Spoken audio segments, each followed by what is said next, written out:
distinguished delegates, ladies and gentlemen. My name is Alexander Trepelkov, and I am officer in charge of the United Nations Forum on Forests Secretariat at the UN Department of Economic and Social Affairs. As such, I am very pleased to welcome you to this special virtual event to celebrate the 2021 International Day of Forests.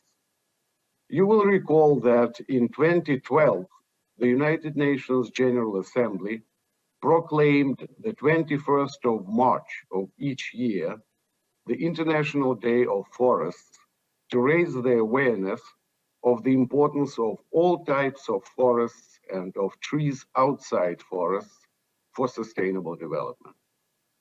The General Assembly further requested our Secretariat to facilitate the implementation of the International Day in collaboration with our partners in the Food and Agriculture Organization of the United Nations. Accordingly, every year since then, we have held a special event to celebrate the International Day at United Nations headquarters in New York with the participation of representatives of member states, intergovernmental organizations, regional organizations, members of the collaborative partnerships on forests, and stakeholder groups. The International Day provides an opportunity to highlight the multifaceted nature of forests and how they support us in every aspect of our lives. This year's celebration focuses on the theme Forest Restoration, a path to recovery and well-being. This theme is particularly relevant as we face the COVID-19 pandemic and build the foundation for a sustainable recovery for all.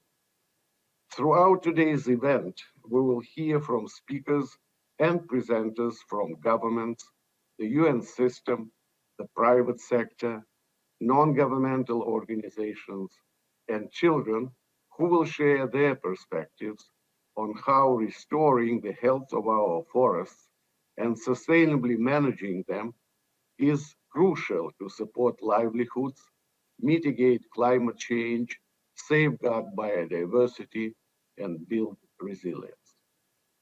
Thank you very much, Hossein, and thanks to the Secretariat too for presenting various leaders and activists in action in forest and their communities. And indeed, it was especially inspiring to see young people contributing with enthusiasm to forest management.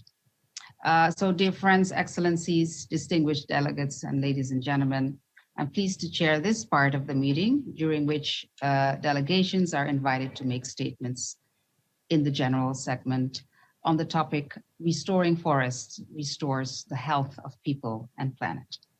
We have a number of inscribed speakers. Delegations wishing to take the floor are invited to fill out a dedicated online speaker request form, which has been posted in the chat box by the Secretariat.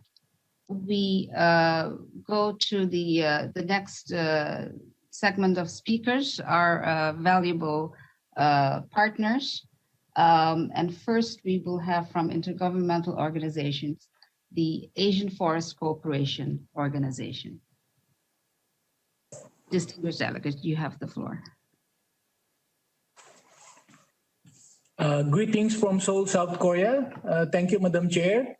On behalf of the Asian Forest Cooperation Organization Secretariat and its member parties, we would like to congratulate the United Nations Forum on Forests for organizing this event, the celebration of the International Day of Forests under the global theme, Forest Restoration, a Path to Recovery and Well-being.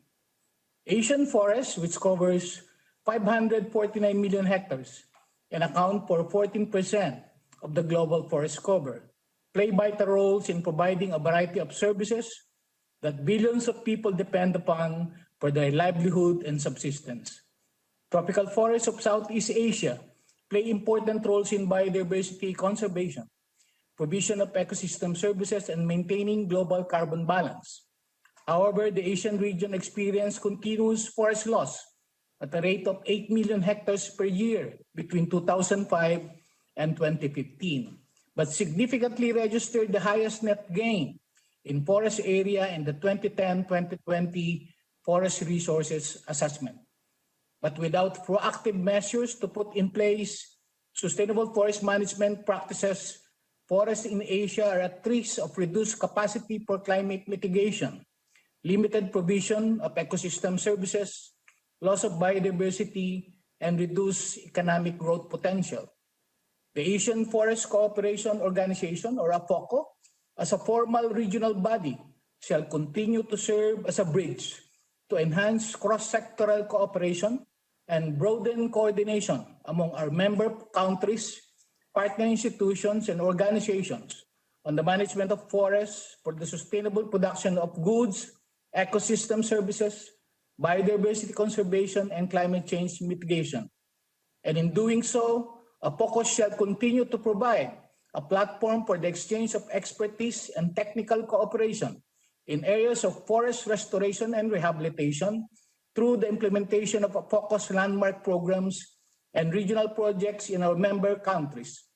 We will strengthen forestry institutions and enhance forest governance through our capacity development programs for forest policymakers, technical forestry practitioners, and researchers in the field of forestry to help contribute to the sustainable management of forests to address climate change and societal challenges, contribute to poverty reduction, and improve the resiliency of upland and forest-dependent communities through our investments in sustainable and economically viable livelihood projects in member parties, promote private sector participation and investments in forest resources management through our fund mobilization and partnership programs.